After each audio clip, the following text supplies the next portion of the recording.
What's up, Metal Summoners? It is so great to see you as you are right back with us for our double dose of our New Year's bash, our New Year's double dosage to kick everything off with a brand new year with the Metal Summit. We are super stoked to be with you. It's myself, it's Angel, and we really couldn't be any more appreciative of you guys for supporting the bands, supporting live music, supporting the music that they're putting out and getting out there and supporting them at live shows and allowing them to keep doing what they're doing. So welcome back to your Island of Misfit Toys, and we're bringing right back on some alumni of the show. We kicked it with Veritas last time, but we are rocking out with Twisty today. The Suicide Puppets are back live on the Metal Summit. Twisty, thank you so much for joining us, my friend, and welcome to the Metal Summit. Thank you for having me. Absolutely, man. Well, we're in a short few hours away from it striking midnight and the release of Piggy, the new single for the Suicide Puppets. First and foremost, man, congratulations are in order, but it's also always got to be really exciting to get new music out there. Sure. I mean, I sit down and write constantly, and we go through and we pick out what we want to use, and it's kind of how we do the process. Absolutely. And you guys also have a music video that you put together for it that is really, really cool. Dan sent it to, Veritas sent it to us in like a cool little format for us to kind of check it out. And it's going to be so exciting for the rest of the, fans to be able to check out, because it's really, it's very Suicide Puppets. It's got this cool kind of like House of a Thousand Corpses, Texas Chainsaw Massacre feel to it, but I definitely think they're in for a treat. And how was the shooting of the music video? Cold. I was the only one that wasn't wearing a jacket that day, and it was rather cold. It was 29, 30 degrees at best. Jeez. I froze my ass off, to tell you the truth. Yeah. I'll bet you did, man, for sure. When it came to like putting together a concept for a video to go with Piggy, how did kind of the talk with with your mates about it, and like what did you want to put through in the music video? Oh, well, originally we had an idea that was a little offshoot of something that had happened to the band recently, and we were upset about, so we were going to do a concept behind that. And then we decided to kind of take it another direction. There was another band that had ripped us off for a tour in Europe, like literally ripped us off. $6,000. Oh, wow. It was supposed to be for our tour bus and things of that nature, and basically just screwed us. I'm not going to mention any names, but they're a well-known band and they're a piece of shit. But we kind of got away from that and decided to come up with a different concept. Let's make it something else. Got you, man. Absolutely. When it came to like one of the things when it comes to music videos, I mean, I'm a big fan of I love, performance videos. There can always, of course, be a concept, imagery, stuff that you're trying to put together with the, stuff that ties in with the song, with the lyrics. But I'm also always just a big support and a big fan of, performance videos. And this is one of those where, yourself and the band, you're live and, right up in everybody's face, performing the song. Right. So this video in particular, we're going to do 5 of them, one for every song on the EP we dropped. This is actually the middle of the EP. Oh, okay. So we're doing a complete concept of how the people got to where they are, what made them do what they want to do, and where did they go next. Okay, right on. No, It's going to be 5 videos total, and just kind of from the beginning to end. Mm-hmm. Or, maybe to be continued. Yeah, absolutely. Like when it comes to the release of singles, Angel and I have had this conversation before, not only with, guests, but also amongst ourselves, where you kind of think about and you get curious about like the benefits of like singles being released as opposed to also holding off music for a full release. And you've got the EP Right. out, and you're releasing now the music videos to tell the story of the EP. But how do you kind of look at things like that? Are you like a keep fresh music constantly going and getting released? Or do you like to kind of maybe hold back a little bit till you can drop a bigger product? Well, obviously we don't want to just throw shit out to throw it out. Sure. And a lot of bands will do that. They'll just let stuff music out. We put a lot of thought into what we do. So, there's a lot of frequency talk, and there's months of listening to stuff, and there's months of, all right, we recorded this, maybe this won't work with this EP. So we'll set it off to the side burner for maybe the next one. So we kind of get a concept, and we go with what we're trying to do to make what we're trying to do come together. Does that make sense? Absolutely. No, for sure. And when it comes, you had talked briefly, off the air about how you yourself, are always writing. Do you find that always having a good little collection of, songs that you're working on or that you can bring forward to the band at your leisure or when you're ready for those conversations are always a good thing to have? Oh, absolutely. I have 30, 40 songs that are just sitting there, and we'll dig through them and we'll pick through, see what we want to use and what we don't, and what we're trying to go for at that moment. And then, kind of go from there. Absolutely. And when it comes to the story that you're also looking to tell, because of course it's about Piggy, it's about the release, but how have you had conversation with the guys about where the videos and space wise would work for the overall telling of the story? Ironically, it was kind of a happy mistake. And there's a lot of that with writing music. You have a lot of happy mistakes. Mm-hmm. In the beginning here, we weren't thinking about this at all the way we're thinking about it now. And we're like, we'll put this one out. And then we go back and we're like, what? We have these titles. We have what these songs are about. Let's make a concept out of it from beginning to end and kind of go from there. And, not every album is going to be like that. Some of them are going to be completely different from one another. But you don't really know until you really start getting into it. You know what I mean? Yeah. No, absolutely. And overall, like when you're looking at, how fresh you like to keep things, do you like to look at, the current music as, kind of like one or two tour cycles before you start looking to put something new on people? Or do you really like to put legs under your releases? Again, I constantly write. That's what I do. I sit down and just write. And sometimes it's stuff that I'm happy about. Sometimes it's stuff that I just fucking hate.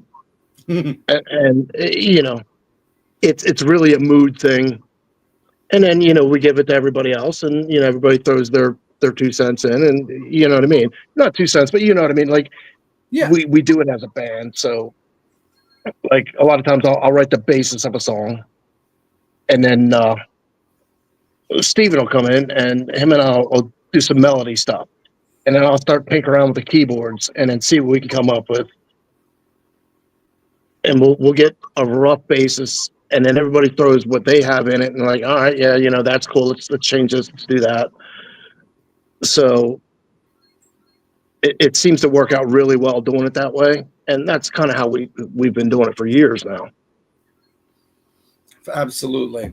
And one of the things I also find very, very interesting with bands that like to throw in kind of fun little like Easter eggs when it comes to like, covers and stuff like that is you guys have always had a very unique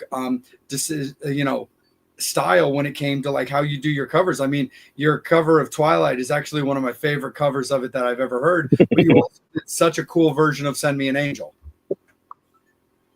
There's another one on the horizon I've been thinking about for a long time. Okay. I don't want to reveal it yet. It'll be a happy surprise. Nice. I've been thinking about it for probably 6 or 7 years, and I'll tell you what really sparked it off for me that I want to do it. Johnny and myself were riding back, and we're talking about this song, and I'll be goddamn if it didn't come on the radio as we're talking about doing a cover of this song. So we're like, well, it's fate. We have to do it. So eventually, that one's going to come down the pipeline. All right. No, I definitely like that. And before I kick it up to Angel, when you look back at, because it's been, a little over a year plus now for like Beyond the Veil, how do you look back so far with the progression of that EP, as well as the reception that it's been getting from not only your fan base, but also people that are becoming familiar with you? The real early stuff, we didn't know what the fuck we were doing. We had no clue.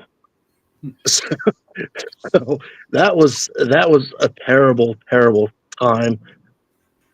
And we've always been trying to capture what we sound like live. And it's really, really rough trying to capture what you are live. But the last Beyond the Veil got really, really close. And this one hit it right on the head. Nice. And what I think it was you weren't able to really hear the kick drum like you should have. Like live, the kick drum's just pounding you in the face. And we weren't really getting that on anything till this one. This one, it smashes you right in the face, and you hear it. You get that kick drum Rammstein feel from this one that we haven't had in the past. And a lot of that has to do with the mixer, Dan Miles. That guy is incredible. Mm-hmm. What he did with his mixing is insane. We recorded it up at Railroad Park in Massachusetts with Kyle. He produced and mixed and recorded us. And I got off to Dan, and that guy is insane. I'm like, holy shit, this guy's another level. Yeah, because you guys, but he's got some merit behind his name. He's done some incredible bands. Yeah, because I was going to say you guys put out a post recently, just giving your appreciation to Dan and the sound and the style that he puts forth with you guys in the presentation that he did, where you listed off some of his credentials. And I was looking at that going like, holy shit, this guy's got like, A7X on his roster and all these type of things. And it was truly amazing. And I was like, wow, that's so awesome. Yeah, this guy's off the hook. You know what I mean? Like I'm a music guy. I look at frequencies. So when I pull up his file and I run it across, I'm like, holy shit, this guy knows his shit. You know what I mean? Mm-hmm. Like I've seen stuff where we've done in the past, and I pull up the frequencies of what he's done, and I'm like, God damn. He knows what he's doing. There's no doubt about that. Oh yeah, absolutely, man, for sure. Angel, my good sir, great to see you as always. How are you this evening, man? Awesome. Again, we're all to a kicking ass new year, so that's always a fun thing. Yeah, man. Just want to congratulate you on the new single. Like, I went to your site just to see if there was a preview of it, and what I liked about it is that you really have to wait till the clock strikes midnight to actually hear it. So just want to say congrats on the new single. What are the plans as far as touring?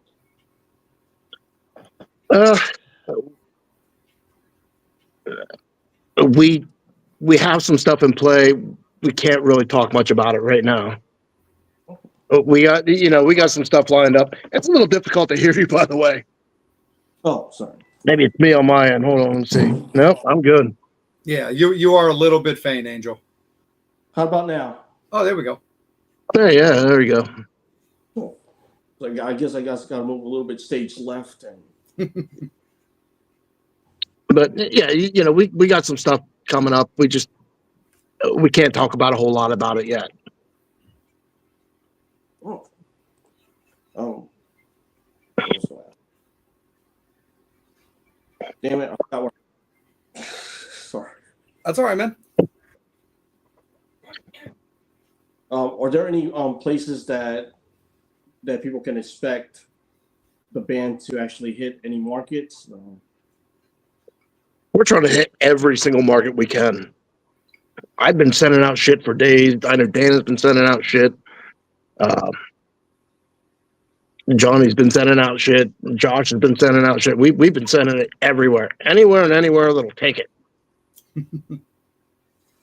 But that's part of the game. That's how you got to play. You know what I mean? So you get it to wherever you possibly can and go from there. Some markets will pick you up, and some will be like, I don't know what the hell this is. But you end up sending shit to people by mistake that is like easy listening and pop. Like, what the hell is this? I just listened to it. Shut up. I don't feel bad. I hit up one station I thought was rock and it turned out to be country. I was like, fuck. I'm sorry. What was that? No, I hit up this one station that I thought was rock, and they turned out to be country. Yeah, right. Exactly. So you get into a lot of that where like, I don't know what this is. Maybe you need to take this to someone else. Okay. Don't listen to it. But yeah, you get a lot of that where you think it's one thing and it's another, and you just keep moving on, just post somewhere else. But Yes. you try to push it to wherever you can.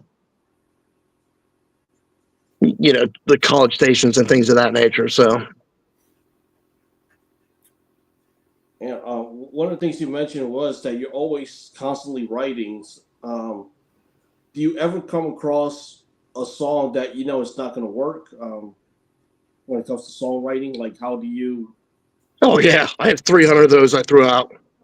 Oh, damn. You either feel it or you don't. I'll write shit, and then the next day I'll listen to it. I'm like, what the fuck are you thinking? So you have that. You have those moments. You have a lot of those moments. Where you listen to the next day and you're like, what the hell is wrong with you? Then you go back and you scrap it and you start working on it again. But there's always an archive. Because you might like one part of a song and hate the rest of it. So you save that one part and you just place it in a folder, and then you go back and 6 months later, shit, I remember that part I wrote for that song that I hated the rest of the song, but I like this part. So then you go back and you grab it and see if it fits. I don't know. Just kind of looking ahead, like years down the road. Would you ever, let's say, if the opportunity comes out to put an anniversary edition of an album, actually put some of those early demos on there? Not without re-recording them. They're, like I said, they were very, very bad renditions of what we actually play live. I wouldn't put any of the new stuff out without re-recording it. Just because, it sounds like it was done in a garage by a can. You know what I mean? You don't want to put a bunch of bullshit out. You want to put out quality. If people are paying for it, you want them to have something of quality.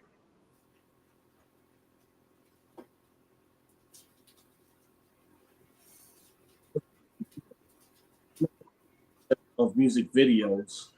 I couldn't. You cut out completely in the beginning there. I couldn't hear you. Angel. Yeah, you. The first part of your question started off silent. All right. How about now? Oh, cool. There we go. When it comes to music videos, how do you come up with ideas and concepts for music videos? That's something we just sit down and talk about. Like, okay, we're gonna put out a video. This is the lyrics to it. Basically, what is somebody pissed off about, and what can we make fun of? No matter what you do, someone's gonna get pissed off. It doesn't have to always be pissed off, but 99.9% of the time, it's what are you pissed off about and what can we make fun of? Nice. You got to have a little fun. Oh, yeah. Not everything in life's serious, so you got to have a little fun in life, and that's just how it is. You know what I mean? If you're not having fun, go be a doctor, go be a lawyer, go do something that doesn't bring a lot of, you know what I mean? When it comes to songwriting, do you ever come up with a title first and then the rest of the song?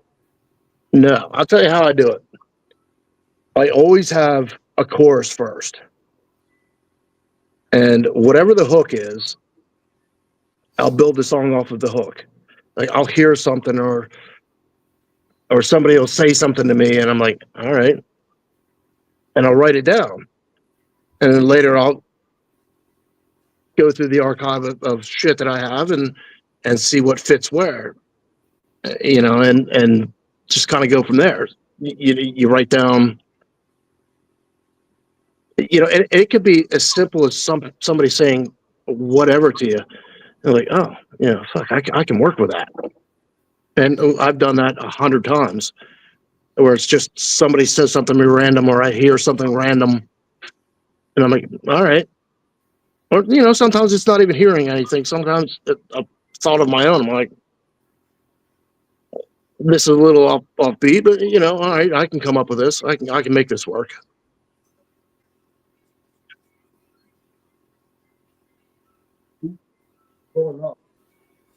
What album or what artist influenced you the most? I have a lot of influences. You know, I'm no spring chicken, so like just some of the bands I grew up listening to were like Ministry's always been one of my favorites. Manson's been always a favorite. Metallica, old school Metallica. Not anything after the Black Album. I didn't care. I didn't even like the Black Album. All prior Black Album before that, that's the stuff I liked. But you know, I like Korn, Slipknot, things. You know, I like those types of bands. But I didn't really, per se, have much of an influence from any of them, except for maybe Ministry. Ministry was one of my go-tos. And you know, we end up being friends with those guys. John Bechtel's a good friend of mine. He's a stand-up guy. And one of the nicest guys I've ever met, to tell you the truth.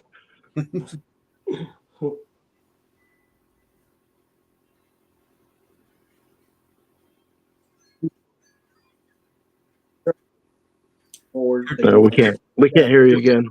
Yeah, it's been cutting on you the first like beginning of your questions, Angel, and then your voice will be kicking in. Yeah, I'm gonna kick it right back up to you, Jay, so I can fix the issue. No worries, dude. All good for sure. Twisty, when it comes to like the band, the one question that I kind of thought about that I didn't ask Veritas about it is, you know, with the landscape of nowadays, just like current like culture and the trigger warnings and stuff like that, you know, I always find that like, you know, sometimes it can be difficult to like find things. And with your band and the name of your band, have you guys come across any difficulties with like, you know, either sending out your music or having your band like located? Like, for example, sometimes when you even like put in your the name of your band, it puts up like a warning. Like, are you trying to like look for help or anything like that? Right, yeah. I was kind of curious if with the changing landscapes, if that's been if that's caused any difficulties to you guys. No. And what it boils down to is I don't give a fuck. Yeah. Like, honestly, I don't care. If you're triggered by it, tough shit. Get a thicker set of skin. You know, it's a fucking band name or it's a concept. Shut the fuck up and deal with it. Mm-hmm. No, absolutely. You know, I'm not out to target anyone, and I'm not out to be a dickhead to anyone. But if you can't deal with a word, there's a problem. Yeah. You know, and I'm not being a dick about it. I'm just saying, you know, it's a word. If you're getting upset over someone saying something to you, the problem isn't me, it's you. And for me, it's always been more just kind of my curiosities of like just simply the band, people simply being able to like find the band, like not even so much like the triggering of of the word of Suicide Puppets being in your band name. I was always just kind of casually curious if there'd been any issues with like simply people looking up your material and stuff like that, because like I said, sometimes I would put up your name when I would like try to do promoting or something like that, and it wouldn't even kick me And it would right get, to like it would get flagged. pages. It would be like, yeah, almost like a flag, or like, hey, are you trying to reach out for help, or do you want to be steered here? It's like, no, I want to look. I'm looking up the band I'm interviewing, or I'm trying to look at my friend's page, like, So I was just kind of curious if not so much the sensitivity of you guys having the word in your title, but always just kind of casually curious if just the fact of the word, making it a little difficult for you guys simply to be found. Right. Well, then you go back to bands like Suicidal Tendencies. Yeah. I'm sure they get problems just like we do, or Suicide Silence. So it's the same thing for us as them. But we have had instances where people would reply to, you sent me a request to like this band, and my uncle died of suicide, and I think it's really, hateful that you said that you sent this out to me. Well, first off, I don't know your uncle. I don't know anything about you. It's a band, and get over it. Yeah. We're not taking personal responsibility for what happens in your life. That's a you thing. You have to deal and cope with the things in your life.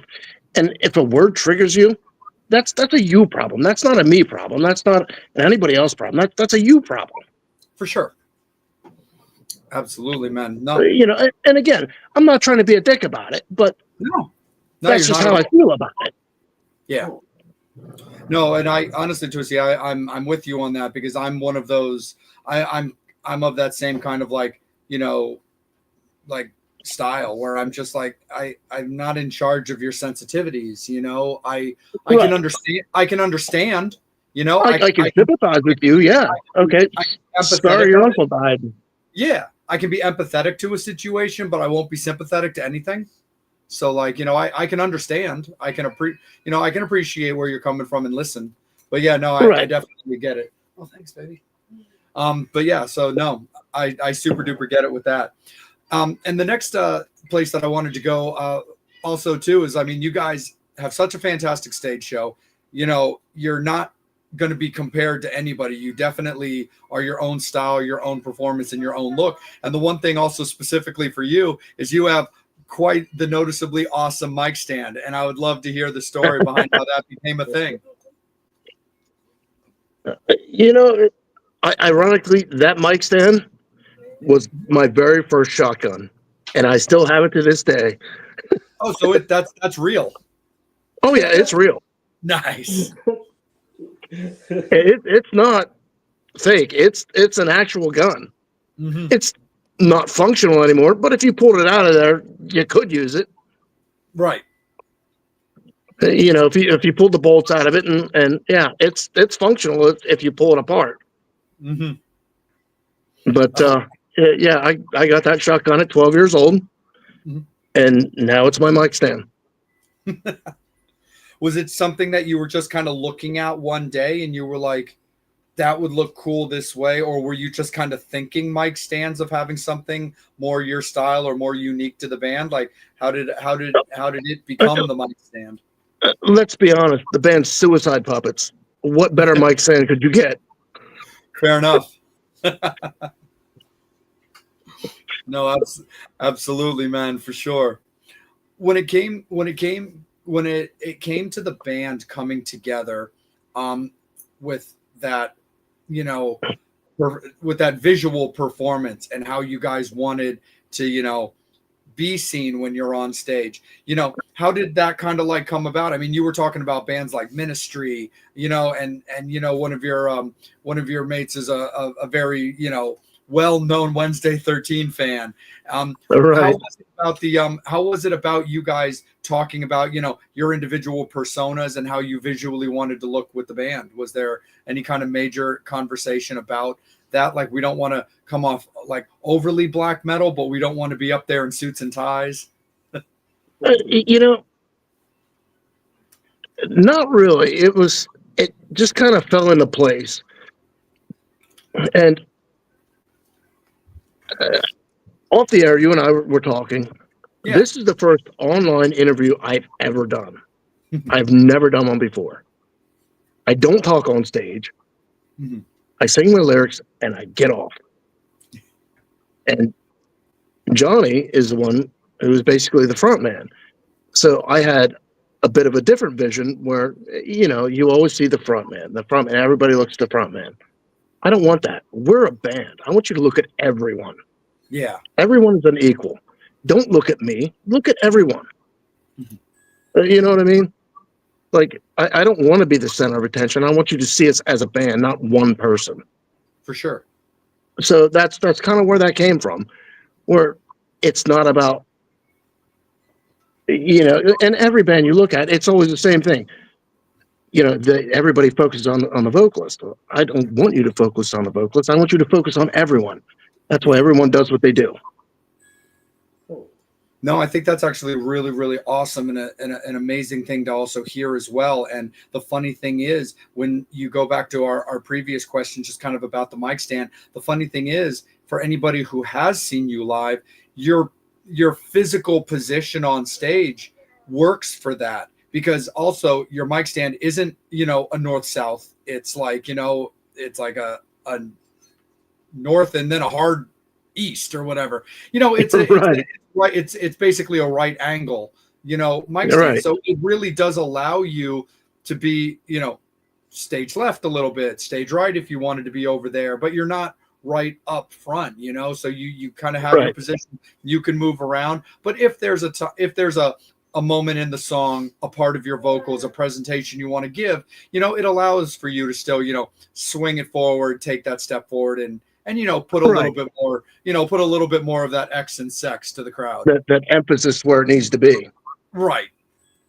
Yeah, that's exactly what we're going for. I don't want people to look at just the vocals. I want people to look at the entire band and be like, wow, holy shit, these guys are doing something different. Yeah, for sure. I remember talking to Veritas a while ago about one of the times that I saw you, and it was one of your opening up. It was one of the times that you opened up for Wednesday when I saw you guys over at HMAC in that small little kind of like side, side room that they had. I love that littler stage. Oh yeah, I love that one.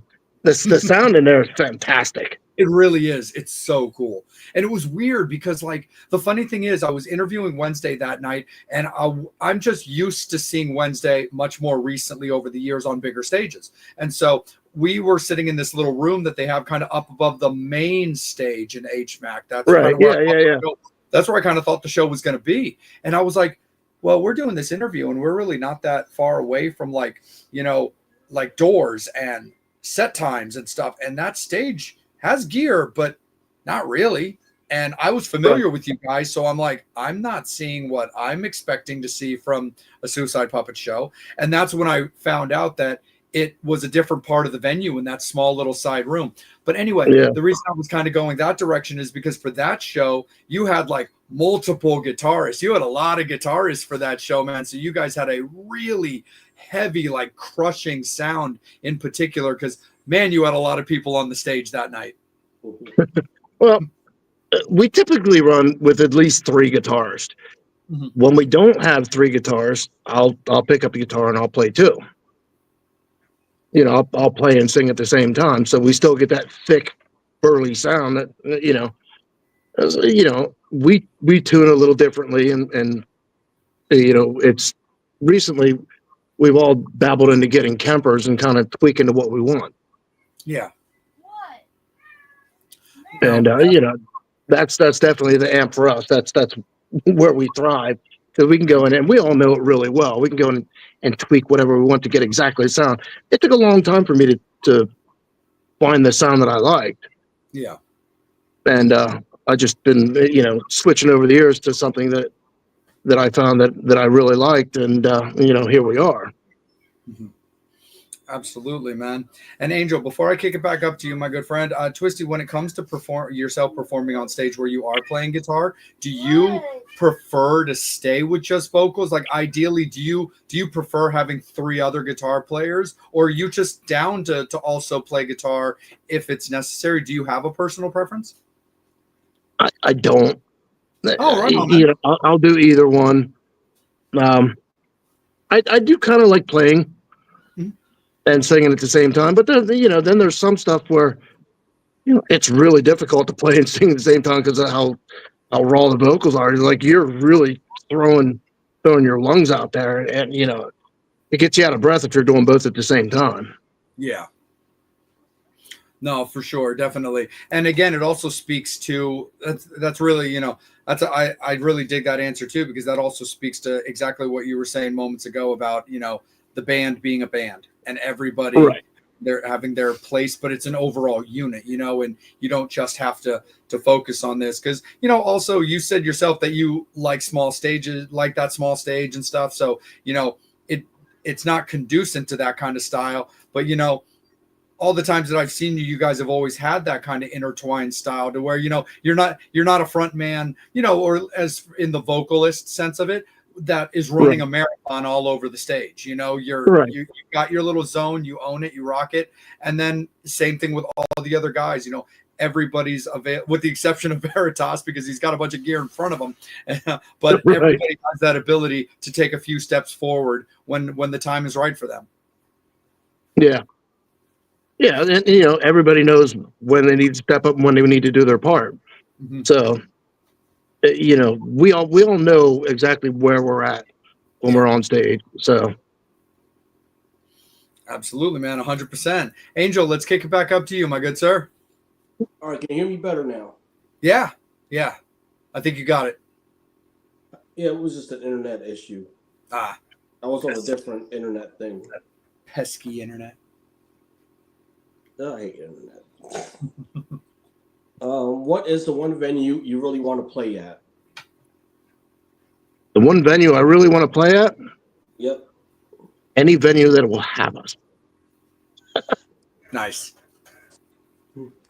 Another fan question. What do you like the most about being a musician? You know, that's a tough question because the answer differs now than what it did 15 years ago. Now I look at this. I used to look at it as just party fun, go hang out type thing. It's not like that anymore. Now I look at it more of it's a business. People are paying to get in and they want to see a show. So we've stepped up our game big time because people are paying money to come in and see us. Yeah. So we have to give them a show. They don't want to see what they saw 15, 20 years ago. They want to see a show. That's what they're paying for. So I look at it now as more of a business aspect that, they want a show and that's what we're going to give them.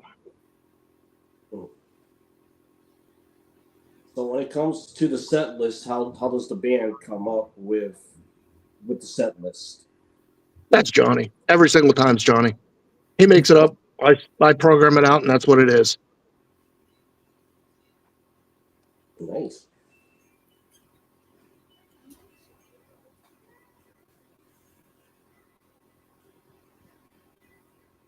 Have you guys ever played Europe before?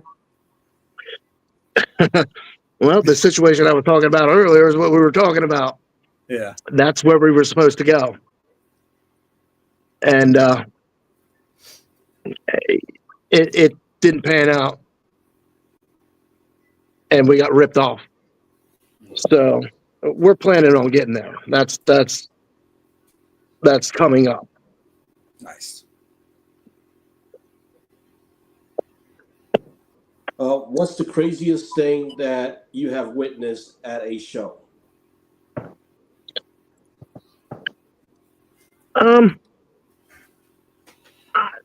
I really wouldn't say I've seen anything really crazy. There's it, it's pretty sane no matter where you go. You know, people don't want to get arrested, so people act pretty decent. And I don't really see a whole lot of crazy shit. And tell you the truth, honestly, I don't really see the crowd when we're playing anyway. It's kind of blocked out to me. I just kind of do my thing, and you know, there's been stuff that's happened right in front of me, and I didn't see it. I just kind of do my thing, and I'm focused on what I'm doing, and not really paying attention to what's going on in front of me. But I've heard stories of, you know, stuff that's happened in front, and I'm like, oh, I didn't see it.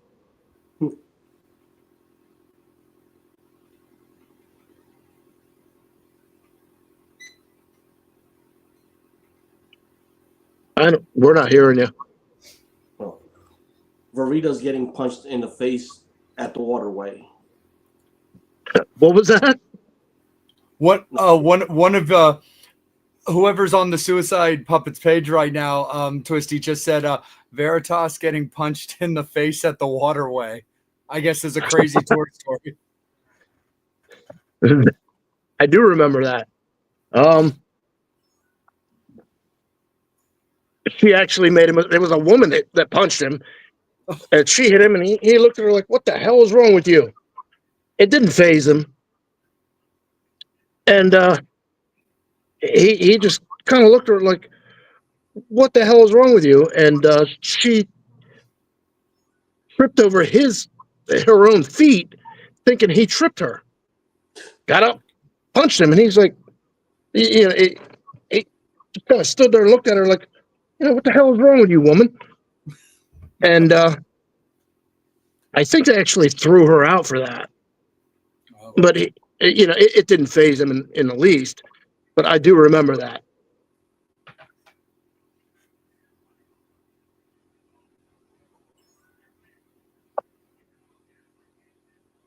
It's doing it again, Angel. Yeah, I can't hear you. So I'm kicking it right back up to you. Gotcha, man. So one of the things that I also wanted to ask about, because you guys definitely have a lot of unique ideas when it comes to how you want to put things out, like for the fans, as far as like merch and goodies and fun stuff like that, is, you know, I love the fact that you guys do vinyls along with your CDs. You know, you've been, an older head when it comes to, like, you know, being familiar with music and being around for the scene in a little while. How were you guys always very like fixated when it came to like wanting to have things like vinyl when it came to your records as well as just CDs? Well, no, because as you know, vinyl is just one of those things that kind of happen to pop back in. Yeah. And again, you know, we're looking at this like a business. Mm-hmm. People might want vinyl. Let's get vinyl. Yeah. So, you know, and if you don't look at it as a business, you're not looking at it right. You need to have fun at it, but you also have to understand that you can't take a loss on it all the time too. Of course.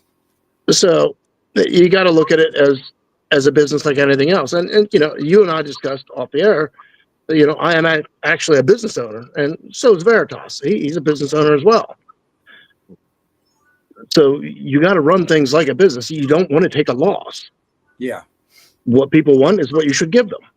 If they want vinyl, well, you need to make it available so they can buy it. Right. If they want shirts, you need to make them available so they can buy it. Mm-hmm. And yeah, that's just kind of how it is. You do things to what your audience wants. For sure.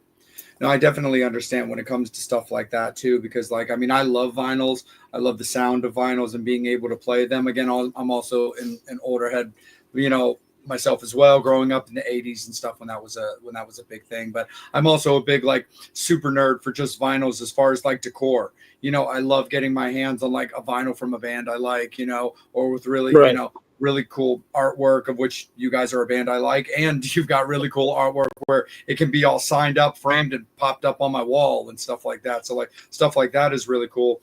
But also it's one of those things too where, yeah, still when it comes to CDs and especially with digital, yeah, there's a lot more probably convenience when it comes to that. But it is definitely super cool that when, like you said, with not only your way of looking at it, but Veritas's way of looking at it is making things available. So when you get that demand for, hey, vinyl is back as a thing, and we as your fan base really like that. I love that you do make that available, but still understand that, you know, it can't hurt the band overall either. Right. Yeah. But you don't print off 10,000 of them if Yeah. you think you're only going to sell 500. So Right. you get where I'm coming from. Right. No, 100% for sure. Because, you know, I take care of a lot of the current merch for the Metal Summit, and it was the same thing when I was like talking to Angel and talking to Steve about like the order that, you know, I wanted to place and what we could have available. And we just kind of rolled with T-shirts at first, and you know, we were very fortunate that with that first batch, we did very well on that very quickly. And then I placed the second batch to spruce it up, and I'm still on that second batch. So it's like, but it's okay because I recognize Right, yeah. that, you know, at the time of our first pressings, you know, it was the honeymoon. Now the honeymoon's over. So we've got things, you know, of course, available for anybody who wants to support the show and wants to like rock us, but definitely understanding where it was like, hey, you know, we don't want to have a garage filled of stuff, you know, and that was the kind Right. of thing, because it was funny because one of our former co-hosts, you know, who we still love dearly, was very big in the whole like print to order thing. I'm not a fan of print to order. I think it's very valuable, and I definitely think it makes sense. I really do. But It I'm costs more. yeah, and it definitely, and that's one of my things is I was like, at the time I was trying to make him understand. I was like, if we're looking for anything, we're going to have to sell our shirts for like $35. We are Right. way too small time for that. We are not in demand quite like that for that to make sense. But I also do believe in having some dead stock available. Like when Angel and I go to Nashville, which we've done, you know, 2, now going on 3 times, to be able to have like some stuff that we can have on our table to sell that won't be like ridiculous. I believe in having what, you know, dead stock or like an actual inventory. But like I said, Right. simply understanding that you don't want to have just 8 boxes of shirts you've had for 4 years taking up room in your guest room. You're right. Yeah. You want, you know, you get a run of 100 or 200 shirts. Yep. And see how it goes. And if it doesn't, you move on to another style. Yeah. You know, and Absolutely. then you might sit on those 100 or 200 shirts for, you know, 6 months or a year and a half even. Mm-hmm. And then you end up dropping out and selling them for $5 a piece. And you're like, yeah, shit, I lost money. Right. You know what I mean? No, But absolutely. But you guys also you try not to do that, but sometimes you kind of have to you just kind of have to execute the clearance sale sometimes to yeah, sometimes it's certain- like, all right, you know, buy this shirt, you get this one for free. right. No, And, for and sure. you know, that happens. Absolutely, man. When it comes to like the actual like designs and stuff like that, you guys also with like, you know, what you put on shirts and stuff has always been very cool, very unique. You know, I've also got your Voodoo Doll tour shirt that you guys did as well. How does your graphic designing come about? Is that you guys, is somebody in the band like, you know, proficient in That's that? us, me and That's you? Johnny and Dan, and you know, we all kind of throw in our 2 cents. And you know, Johnny's really good with Photoshop, and so am I. And you know, throw us an idea, and we'll slap it in there and get it out.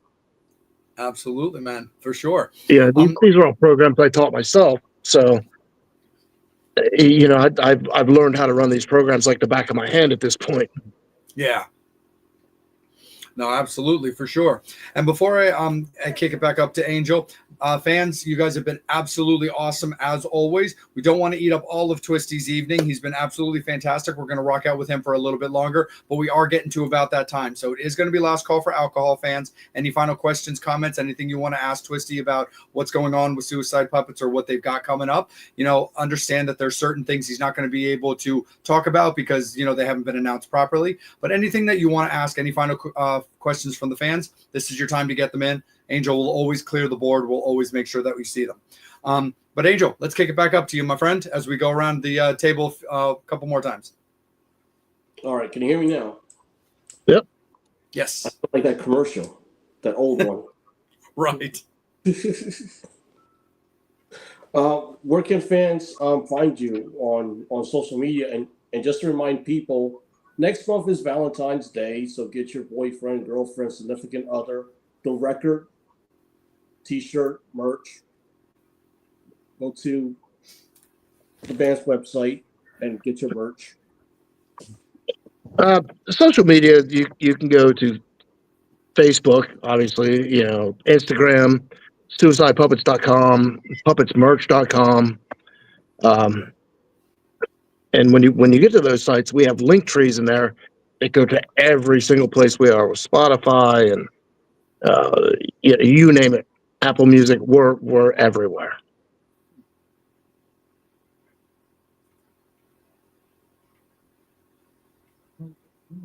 Dates are being worked on. It's happening to you again. Sorry, buddy. It happened to you again. I got a call right tomorrow. Any idea when can fans expect like the first batch of tour dates or shows? The next show we have, I believe, is February 15th at JB Love Drafts in Mechanicsburg. That's actually the album release. Oh, Nice. And that one, that should be a good show. We got, Traverse the Abyss. Jungle Dreams is on that one. And Glampire. So that should be a good show. Those are all solid bands that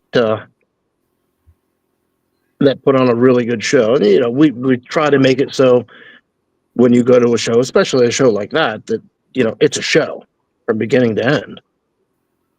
So that one should be a good one. But that's the next one. I can't really talk much more past that. We have a few other things.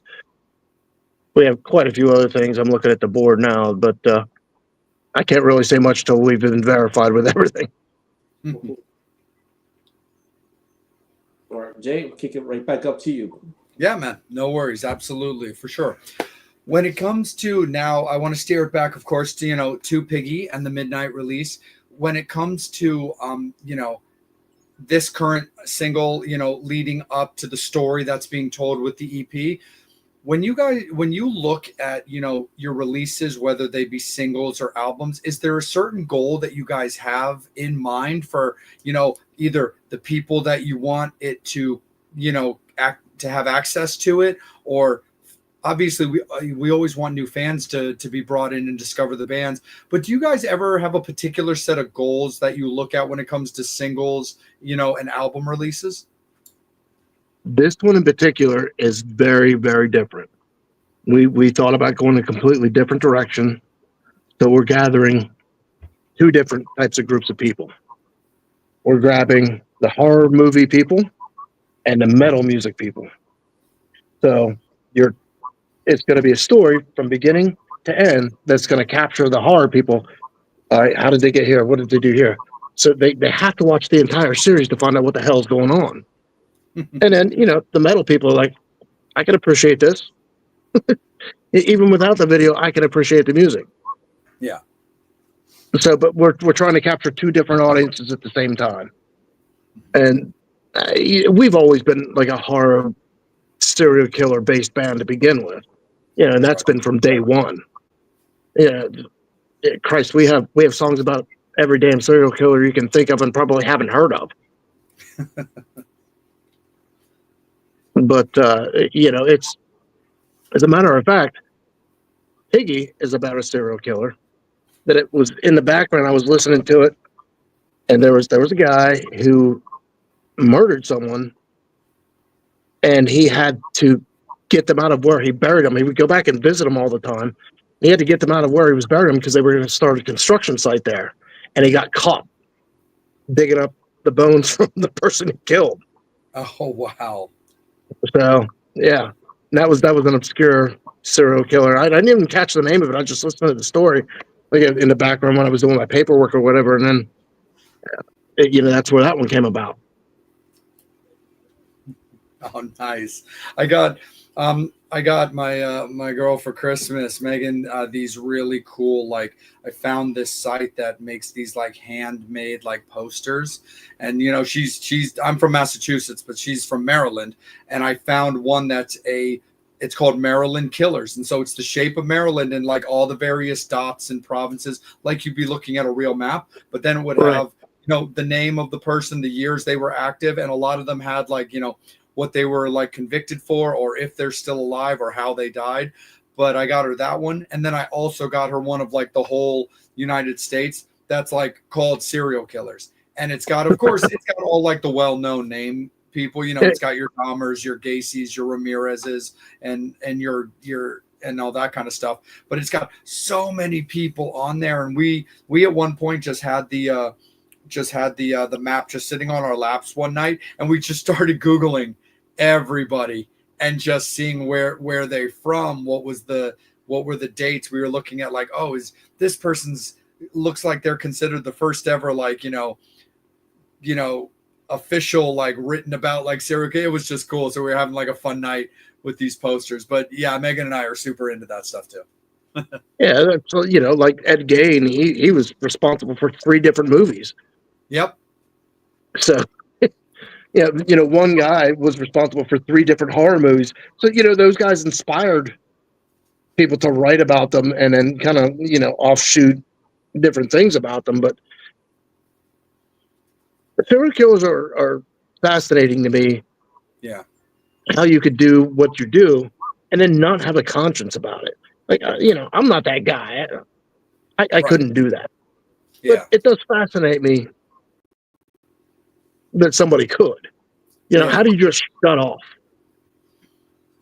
No, I can definitely agree with you on that one. Have you watched, or are you familiar with the Monsters series that they've been doing on Netflix? Because Megan and I are super nerds for the Dahmer series. We're currently watching the Mendez Brothers, and that one's really good. But they just announced that the 3rd season is going to be Ed Gein with Charlie from Sons of Anarchy playing Ed.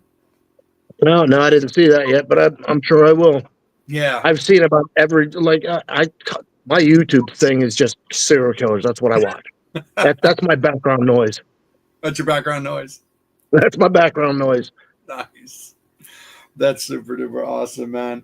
And so circling kind of like one final time, like I want to kind of bring it back to Suicide Puppets as a whole. When you look back at how Suicide Puppets started, and you look at the band, right now with tonight's release of Piggy, to the album release party in February, how have you personally seen, the trajectory and kind of the overall, like, just morphing of the band?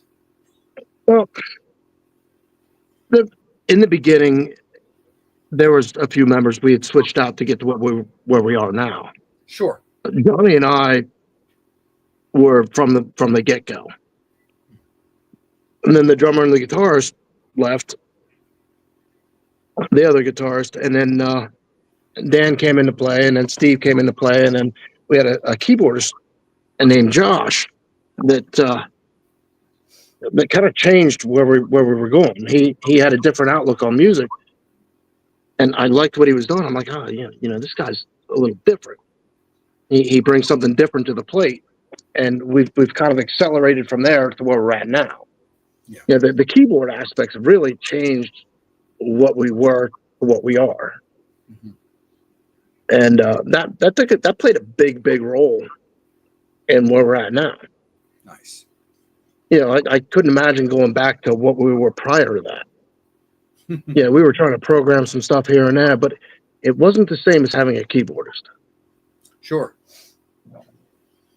No, I can definitely get you for that one, on that one for sure. I think that's super cool. I think it's actually incredibly underrated, like what keys can contribute, but also what they can bring out of their fellow musicians who are in a band, or even just their fellow musicians that they might just happen to be working with. Right. Yeah. Keys are huge, and especially for what we do, because you hear it, it's basically a symphony. Yeah. With metal guitars in front of it. Mm-hmm. So, you know, and we're a little different. There isn't much around that does what we do, Yeah. if anything at all. You know, because we're extremely different now than what we were even 5 years ago. Yeah. And we've really built into this symphonic aspect of it, and you know, the keyboard has synthesizer aspects, and it's definitely changed the direction we were going. Absolutely, Twisty, for sure. And one final thing that I wanted to ask you is just kind of like a little fun thing. The last time that, you know, myself and the band got to hang out was at Monster Mania Con in Oaks, PA. You guys had a booth, you know, you were meeting fans and selling merch and stuff, which was super duper awesome, of course. How did you guys enjoy that experience? And is that also something that you're looking to do out more on the regular? Like I'm a regular at Monster Mania, but I'm also a regular at like New Jersey Horror Con. And I was just kind of Right. curious what your guys' experience was and if that's something you're looking at in the future. Yeah, as a matter of fact, we are. I was very surprised. At first, I was a skeptic. I'm like, you know, this isn't really what we should be doing, blah, blah, blah, blah, blah. Dad's like, no, this will fit right into where we're at. And I'll be damned if he wasn't right. And I've been kicking myself in the ass ever since. But, yeah, it was a really good time. I had a very enjoyable experience there. And we're going to try to set up so we can play some of these venues. Yeah. Which, you know, we're starting to work some stuff out with that, and we'll go from there. We'll keep you informed. Yeah, man. No, absolutely, for sure. I mean, hey, I mean, I'm all about it. You know, you guys have always been like super courteous to me, and I can, you know, can't be, you know, more, you know, appreciative of Veritas, who I have, you know, the majority of the contact with just through, you know, emails and the socials and stuff like that. But also, you know, same, you know, with yourself and Johnny and, you know, everybody. As soon as I walked up to the table, everybody was like, "What's up?" And I mean, it's always like super duper cool. So, you know, first and foremost, you know, as a fan, you know, we appreciate that you guys are so accessible and so down for, you know, a high five, a photo, or just a conversation, man. You know, we really do appreciate that. Right. Well, I mean, you have to be with people. If you're a dick to people, that's how people portray you. You know, if you're sociable and a nice person to people, that's also how they portray you. You don't want to be a dick to anyone. You know, just be nice to people until they give you a reason not to be. 100%. Yeah, definitely, man, for sure. Angel, is there anything final that's come up from the Metal Summoners or any of the Suicide Puppets fans that we need to touch base on real quick with Twisty? Or is there anything final from yourself, my friend? What are your feelings on Art the Clown? What are your feelings on Art the Clown? I didn't actually get to meet him. There was only 4 allowed to be at this thing at the same time, and I'm like, you guys are dicks. So those guys got to meet him, and Steven Suicide and myself did not. But they said it was cool. I still think they're dicks because of it, but whatever. Do you like the movies? I do. Nice. Yeah, me too. But, you know, again, I'm a horror fan from way back. The very first movie that scared the hell out of me when I was a kid was An American Werewolf in London. Now, mind you, nice. I was like 8 years old, 10 years old at the time, maybe. And as a matter of fact, there it is. Oh, there it is. I keep that up on my rack here just to remind me Yeah. that that's the movie that scared the hell out of me when I was a kid. My intro to horror was Lair of the White Worm, which is an old Hugh Grant like psychedelic like 70s movie. I don't remember that one.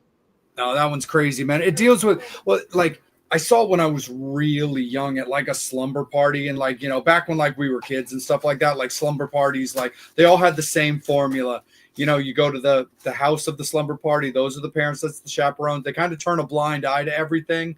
You know, you rent whatever movie at Blockbuster they rent, whether it's right or not. But yeah, we watched this movie like Lair of the White Worm, which I love now, and I really appreciate the movie, and it's so well done. But it deals with like it's very demonic. It deals with like succubuses and serpents, and like it's got also a lot of like phallic imagery. It's so much for a 6-year-old's brain to handle, man. I was in like hysterics watching that movie. They had to call my mom to come like pick me up, and she tore into the parents and stuff like that. But then a little while later, then like a year later, it's funny, like a year later, and I still don't know if this makes my teacher the best teacher ever or maybe the worst. But about a year later in school, when they were doing like movie night, movie day, where they just kind of show movies as kind of like, hey, you've been kicking ass all year, so we're just going to do movies for class today. My teacher actually showed Jaws, and Oh shit! I was in it to win it when I watched Jaws. I was like, because I was in such hysterics after Layer of the White Worm that you'd think I'd want nothing to do with the genre. I guess it was just my need to mature a little bit more. But a year later, when I watched Jaws, it all kind of computed, and then I never left the genre again. I was like, this is my favorite everything. I can relate. To this day, I fall asleep to that movie all the time. Mm-hmm. American Werewolf in London. That's like my go to bed song. You know what I mean? I bet I've seen that movie 250 times. And it keeps getting funnier every single time. Every single time. No, it's super duper awesome, man, for sure. Angel, anything final from yourself there, my friend, before we let Twisty enjoy the rest of his evening? No, all clear. Hey, no problem, man. Absolutely. Well, again, first and foremost, Twisty, thank you so much, man. We really appreciate you rocking out with us this evening. And the biggest thing that's always incredibly important to myself and Angel that we always want to let you guys know of is that we really, we hope you had a good time. We hope that you felt respected, appreciated, enjoyed the questions that you were asked, and most importantly, you felt that this was beneficial either to yourself or the success of Suicide Puppets as a whole. I appreciate you guys having me on. I enjoyed my first actual interview. Awesome. Like I said, I don't do interviews. This is the very first one. Well, we're happy to to have you on our catalog, man. We're happy to be the show that you can at least say, hey, I've done one before. Yeah. And, right. I don't really have much of a filter, so I'm not really allowed to do too many. Gotcha. No, which is totally fine, man. And but we also hope that myself and Angel on our end that that the show as an experience for you was enjoyable. Had a format that you were cool with. Yeah, I did enjoy this. This was great with you guys. Awesome, man. Well, thank you so much. Twisty, have yourself a great rest of your evening. Metal Summoners, Suicide Puppets fans, don't forget that tonight at midnight is the drop of Piggy, the newest single from Suicide Puppets, coming right at you. They've been teasing it, and they're about to drop it on you tonight. So we're really, really fortunate and very appreciative that Twisty and the Suicide Puppets were down to come onto the show to talk a little bit about it and let you guys know. And don't forget to keep an eye on all of the socials. Twisty lets you know where they can be found, whether it's the website with all the link tree and all that information. Make sure that you guys are paying attention to when they're hitting the road and all of their official announcements come out. But again, first and foremost, congratulations on the upcoming release of Twisty. And don't forget, fans, like you said, we got the album release party coming out in February. So again, Metal Summoners, thank you guys so much. Suicide Puppet family, friends, fans, thank you guys so much for tuning in. On behalf of the Metal Summit, you can follow Twisty and all of the members of the Suicide Puppets at suicidepuppets.com. You can also get their merch at Suicide Puppets merch. You can follow Angel at Angel Alamo 78 on Instagram. You can also find him on Facebook. You can follow me at Salem.vampire on Instagram. I can be found on Facebook as well. And also our third co-host in Psycho Steve can be found at The Real Psycho Steve on Instagram, as well as PsychoStevePresents.com. But most importantly, fans, please make sure that you guys are following and subscribed to the Metal Summit on Facebook and YouTube. That's where you're watching Twisty right now. That's where you've been watching the Suicide Puppets interview live and in living color. But also, please give a like and a follow over to the Instagram page, because that's where we put out the guest announcements first and foremost. So thank you guys all so much. Hope you guys have had a fantastic start to your new year. Thank you so much for tuning in on this double dose that we did of the Metal Summit to kick off the new year with Rich Davis last night and Twisty and the Suicide Puppets right now. You guys have yourselves a great rest of your week. Guest announcement over the weekend for next week's episode. It's confirmed. We're looking forward to giving that to you guys. And again, circling it back around, make sure that you're giving a lot of love to the Suicide Puppets. Make sure that you're picking up anything you can for merch to support them, as well as everything that they've got coming up to keep them on the road, putting out new music and filling, our phones, our iPods, our CDs, our vinyl players with all kinds of new stuff. So thank you guys so much. Have yourselves an absolute great rest of your evening, and we'll see you guys in a week. Take care. Be good to each other. On behalf of Twisty and the Suicide Puppets, Angel and myself, take care. We'll see you in a week. As always, you've been watching the Metal Summit.